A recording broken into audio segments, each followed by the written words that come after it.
Hello and welcome to another Escape from Tarkov video. I hope you've all had a great Christmas. Mine's not been too bad. One of the great things I've got this Christmas was a new keyboard, so I should be able to do like voiceover recording as I'm playing the game rather than dubbing over the voice afterwards, because it's nowhere near as loud. The previous keyboard was like kind of like just hitting glass with stones. So anyway, this first raid is a perfect example of what not to do. So I've taken an SKS trying to get debut done to get the extra scav kills I need, and immediately I've spawned in an area which kind of forced my hand. So on the one hand I had to push out early, simply because A, the scavs are being killed quite quickly in the beginning of the map, the beginning of the match, and two, the people from the other side, that spawned next to the customs office, would have been pushing over into my space. So realistically speaking, the SKS is not the best weapon for that kind of engagement. As you can see, I'm really struggling to find any of the scavs. Maybe I was just too fast, maybe they hadn't spawned in yet, but usually you can always spot sniper scavs. They're usually spawning in as soon as players are, and I couldn't for the life of me find anything. Weirdly enough, this video is going to come out like much later after the wipe, like 2 weeks after the wipe, and I still haven't made much more progress in this. My job's got crazy over Christmas, so I'm just kind of really behind on the wipe, but I don't mind that. It's kind of a good position to be in, simply because when I do unlock the flea market, getting my hideout is going to be much cheaper. It's not going to cost me an arm and a leg. And on the other hand, the average player doesn't get to play 12 to 14 hours every day since the beginning of the wipe. And I think, when you're taking advice from certain streamers and whatnot, and people like content on YouTube, it's based on these people that can do that. But I push out immediately trying to get to this spot, the spot I was in previously that I really liked, and I just completely, it was the wrong call. I don't know how I didn't die instantly at this point. I mean, I still died because I'm trying to load a 10 round single internal magazine. I thought maybe they'll peek, and it didn't happen. I should have kept running. It was a big mistake, but we'll get into the next one. So I decided to run it back, instantly. I decided to change my tactic though. Instead of going with an SKS, I'm going to go with the ADAR with that scope on. Now, it's not the best scope, but I think I'm sacrificing a little bit of a worse scope for a much cheaper option to have like 30 round mags. And I think, it's a much better setup for a map like Customs. The SKS is perfectly fine for a map like Woods or Lighthouse or Shoreline, where you've got massive amounts of very long distance engagements, but not having that. I know you've got the option of 20 and 30 round mags with the SKS, but they are very expensive at the beginning of the game. A Stanag mag is like 2k, whereas the SKS mag you're looking at around about $69, which is roughly around 6.9k dollars. So the mag's going to cost you three and a half times as much. And the difference between the base starting 5.56 and the starting 7.62, not a massive difference. You're talking maybe a couple of penetration and a couple of damage difference. So I don't think you're really going to sacrifice anything in that situation. So I've actually got a really decent spawn for, killing scavs. This red tin area, you usually get 3 to 4 scavs anyway. My biggest concern at the moment is players. This area is always usually very heavily populated, but for some reason I didn't find many players on spawn on this side of the map. I don't know if they're trying to spread out spawns, maybe they've changed. I do spot this scav here, and I'm going to be honest, I come so close to messing this up. Like, I don't know. I think the game just took pity on me, but I think that was a pretty alright shot. I've always liked the ADARs. I find the ADARs, they're phenomenal weapons, but if you find any like on the scarves and stuff, don't, you know what I mean, like, don't run those ones. Buy the, like, receiver from, I think it's Skier or Jaeger, and that can get you a full durability ADAR. Because I've seen some videos of the weapon malfunctions and you just don't want to put up with them. Now this is one of my favourite spots on customs, simply because I find a lot of people in Tarkov don't bother to look up verticality in this game. You know, if you can get higher than your opponent, it's going to make a big difference. I can't tell you the amount of times that I've actually won an engagement where I'm severely outgunned just by being, you know, in an area they didn't expect me to be. One of the great things about this spot as well though is you can look directly into the big tin room just on the right hand side there, and you can actually see exactly at the door height where people go into the customs office, like all the way along. So you've got multiple options there of getting PMCs where they'll just be stood completely still, which is the best time to, you know, shoot them from a distance. And early in the wipe, a lot of people are on that first starting quest where they've got to go into customs to pick up the evidence folder for, what is it? Delivery from a past. Oh yeah, so at that point my recording got full again. I'm going to have to get a new hard drive just to record to, but it's one of them things where I've got so many old footage, like so much old footage of Tarkov, but I don't want to delete it because it's great to like go back and watch that footage and see how far the game's, like, you know, made progress. But I think it's kind of really, you know, annoying when you die and you're getting, you know, halfway through delivery from a past. But again, it's Tarkov. You know, if you've got a mission to kill PMCs and there's a guy going to be stood there opening the door and you've got to beat on him, you just got to do what you got to do. I also think this weapon's like a really reasonable early to mid game weapon. So it's the ADAR from Skier, that cost around about 53,000. Then you've got the bare bones UTG and Piliad scope from Jaeger, which I think altogether only costs around 15k. And then there's one gas block from Mechanic, which gets rid of the front iron sight. Altogether this gun is sub 70k, and that's not bad, to be fair. Arguably it's a single shot DMR with 30 round mags from the beginning of the game. Definitely something I'm going to be running from now until I unlock much better options. I definitely feel like I was getting kind of unlucky with the scav spawns. I mean, usually, you know, all the hours I've played customs, you know, getting from where I spawned to this point in the video in the match, I've normally took out about 3 or 4 scavs, you know, and at this point I've only had one. Weirdly enough, I check over there and I do not see the scavs that I encounter in the next few minutes, which I apologise that you have to watch this in advance. It wasn't my finest moment in killing scavs, but we got there in the end. Seem like they're really apparent there on the left hand side now, but I just could not spot them when I scoped in. I don't know if that was just me, or maybe it was a render distance issue.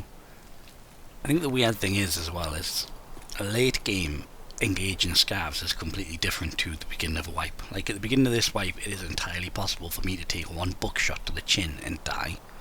Now, it kind of makes you kind of scared of scavs. See here, I'm hugging cover. I'm trying to make sure I'm not,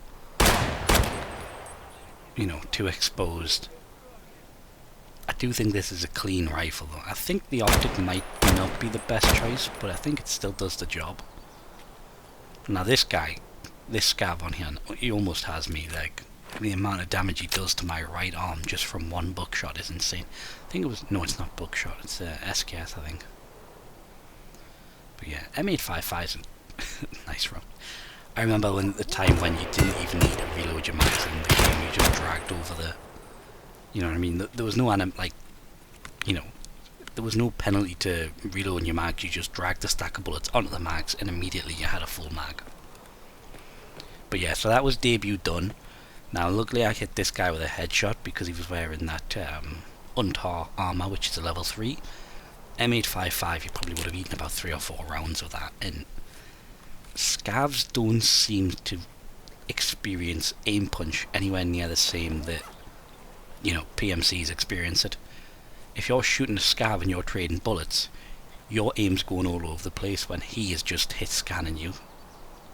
I do find the axe though, love this axe, it's got fantastic damage on it, and it's my go-to melee weapon. Until you can get like a red rebel or something which allows you to get out of more like extractions and raids and stuff.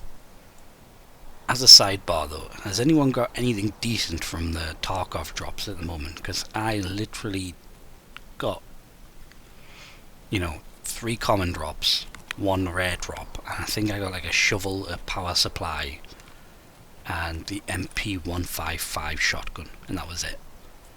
It's not the worst, but not exactly what we've been used to, and I definitely don't think it is worth the extra server stress. You know what I mean? I would rather not have drops at this moment in time, but have more stable servers. You know, because you can get the value of what's been dropping, you can get, you know, in one scav raid quite easily, and it's not really worth spending 22 hours on, you know, a stream you're not too bothered about watching.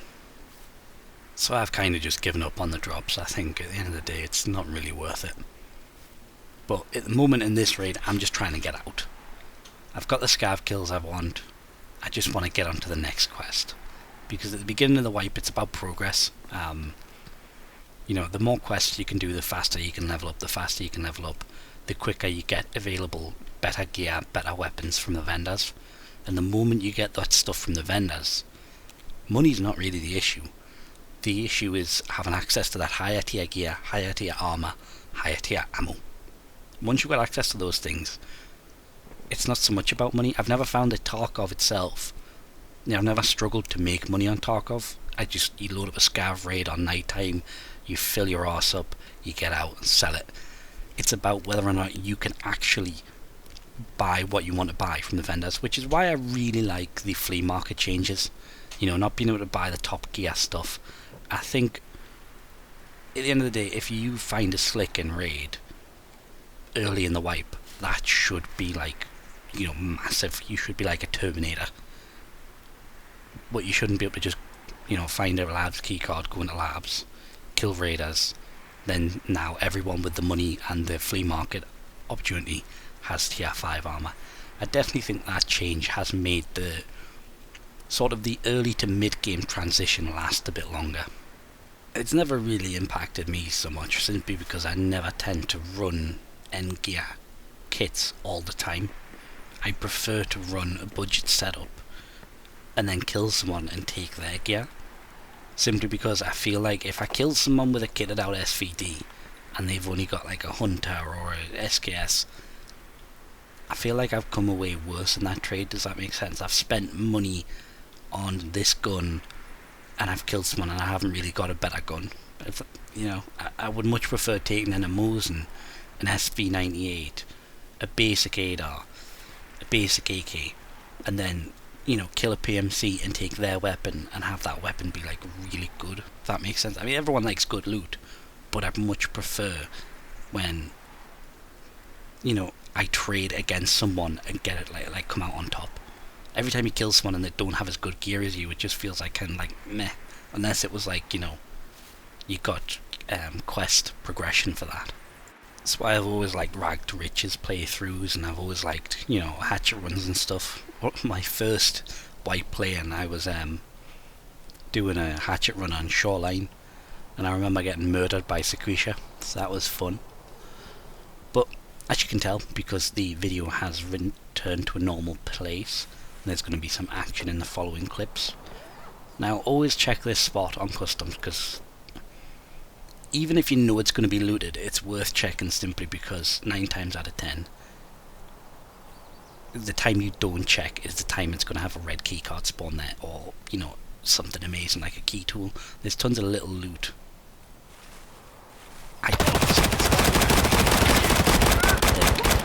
Watch my heart rate skyrocket after this. Like, he almost killed me, which was good to him.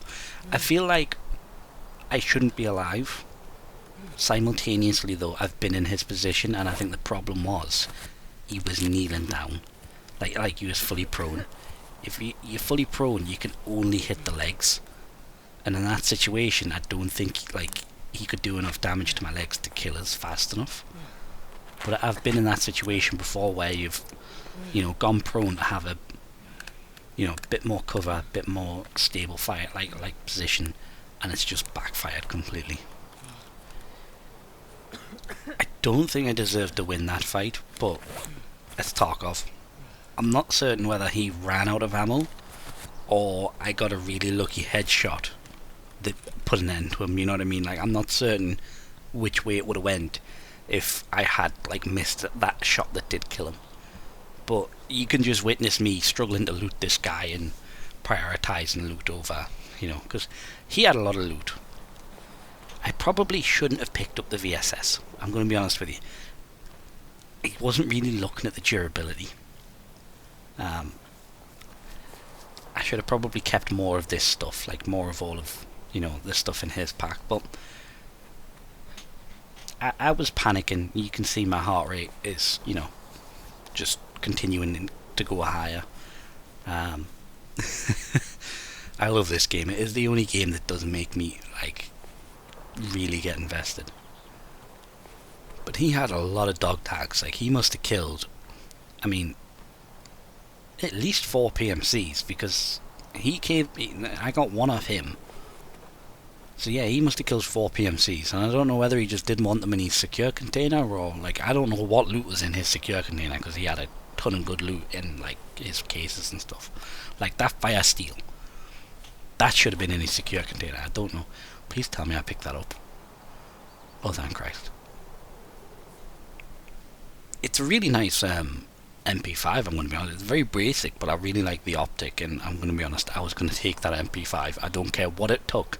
I was going to take that MP5. Because like I said, when I kill someone, I want their weapon. Like, that is the trophy for killing another PMC, is their weapon. I don't care if they've got the best armor on. I don't care if they've got the best helmet, best chest rig. I don't even care if they have a red key card in their pocket. If they have a fully tricked out weapon, the better and more mods on it, the happier I am. I don't know what it is.